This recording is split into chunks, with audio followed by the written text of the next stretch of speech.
At 7:52 a.m. Eastern Time, the sun disappeared.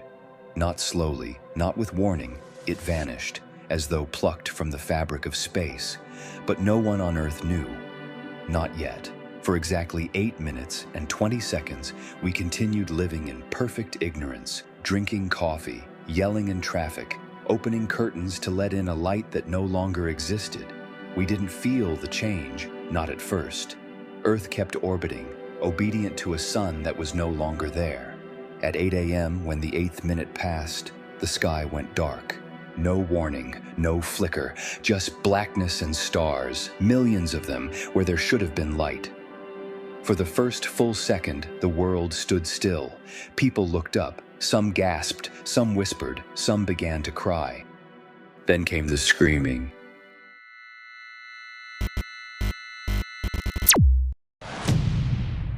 Traffic lights failed, brakes screeched into the void, dozens, then hundreds of collisions. Rear-end crashes, head-on impacts, on bridges, in tunnels, downtown, rural intersections. Steel twisted, horns blared, flames erupted from ruptured gas lines. Above, commercial aircraft began to drift off course. The horizon disappeared. GPS signals glitched, pilots shouted over intercoms, unable to confirm altitude, orientation, direction. Some tried to turn back, some circled blindly, and some fell. A private jet clipped a radio tower and exploded in a plume of debris. In a downtown core, a commuter plane hit a high-rise roof and sheared the building in half. Children screamed from schoolyards, plunged into unnatural night. Parents ran out into streets, shouting names. Every screen, every phone, every window flickered with the same stunned, shuddering face. A planet caught in a moment it could never have imagined. Across the globe, cell towers collapsed under traffic. Social media exploded. Every live stream, every phone call, every message asked the same thing. Where is the sun? Governments scrambled. Within minutes, NASA confirmed the unthinkable. The sun's light was gone. Not dimmed, not blocked, gone. Emergency broadcasts triggered, sirens howled. People were told to stay indoors, to conserve energy, to remain calm. They didn't. In cities, panic set in immediately. People flooded stores for batteries, food, propane, candles.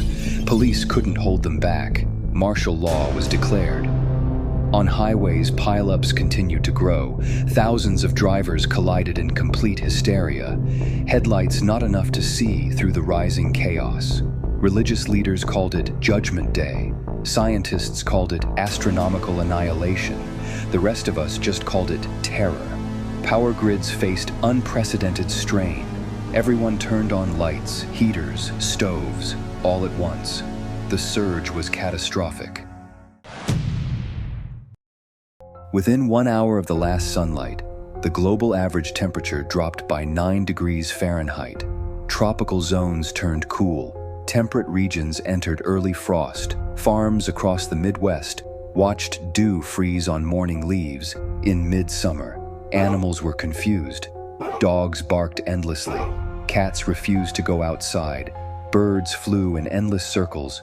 Whales surfaced and never dove back. Without sunlight, solar energy was gone. Fossil fuel and nuclear plants fought to hold the load, but they were never meant to power the world alone. Fuel supply chains buckled, gasoline dried up, coal deliveries stopped, nuclear cores held out longest, but even they had limits. Within hours, rolling blackouts swept continents. By the end of the first day, most of Earth was dark, truly, utterly dark. Not nighttime dark, not camping dark, but black, the kind of black that makes your breath shallow and your ears ring. Some windows glowed, faintly, from generators. Flashlights flickered, fires lit alleyways, but even firewood was scarce. Most people didn't have stockpiles, the flames wouldn't last. And the cold was already settling in. Governments issued ration orders. All non-essential industries halted. Public transit was frozen. Airports grounded. Schools closed. Shelters began filling. People lined up by the thousands outside FEMA zones. Churches and stadiums turned triage centers. Some waited with quiet resolve, others rioted. The last grocery stores were looted bare. Water systems, dependent on electric pumps, began to shut down. People filled bathtubs. Bottled water became currency. On the seventh day, the effects of orbital freedom became measurable. Earth, no longer held in the sun's gravitational grip, had begun to drift. Not noticeably, not yet, but unbound, it now traveled in a straight line through space. Our planet, once tethered in cosmic harmony, had become a rogue object, a marble flung from a child's slingshot into endless dark. But the real threat wasn't movement, it was cold. Within 3 days, the global average temperature fell below freezing. Tropical rainforests died, rivers froze, snow fell in Egypt. Wildlife perished by the millions. Fish floated dead beneath iced-over lakes. Crops shriveled, entire harvests lost. People flocked to government shelters, mostly underground, many unfinished. The rich fled to luxury bunkers in New Zealand, in the Rockies, in Iceland. The poor? They waited in miles-long lines for bottled water and protein bars. Riots turned to wars. Cities turned to war zones. The temperature now averaged -22 degrees Fahrenheit worldwide. The oceans began to freeze, first at the surface, then down, inch by inch. Skylines disappeared under snowdrifts. The Earth's atmosphere thinned, contracting under the cold. Every animal, every insect, every leaf and blade of grass that depended on light, gone. The last surviving humans clung to life in subway tunnels, deep mines, or experimental deep-sea colonies. Some families froze together in their homes, blankets piled high, hope worn thin. 1 year later, the Earth is an ice-locked sphere. Temperatures hover around -240 degrees Fahrenheit. The entire atmosphere is condensed, thin and brittle. Only hydrothermal vents at the ocean floor offer warmth, and even those are shrinking. Earth drifts silently through interstellar space. It no longer orbits anything. It no longer belongs to anything. It is a wandering corpse of a planet. Satellites have fallen. Time zones are meaningless. Days and nights don't exist, only shadow. There is no blue sky, no auroras, no sunrise ever again. Nothing moves on the surface. Cities are preserved beneath glaciers, fossilized ruins of steel and memory.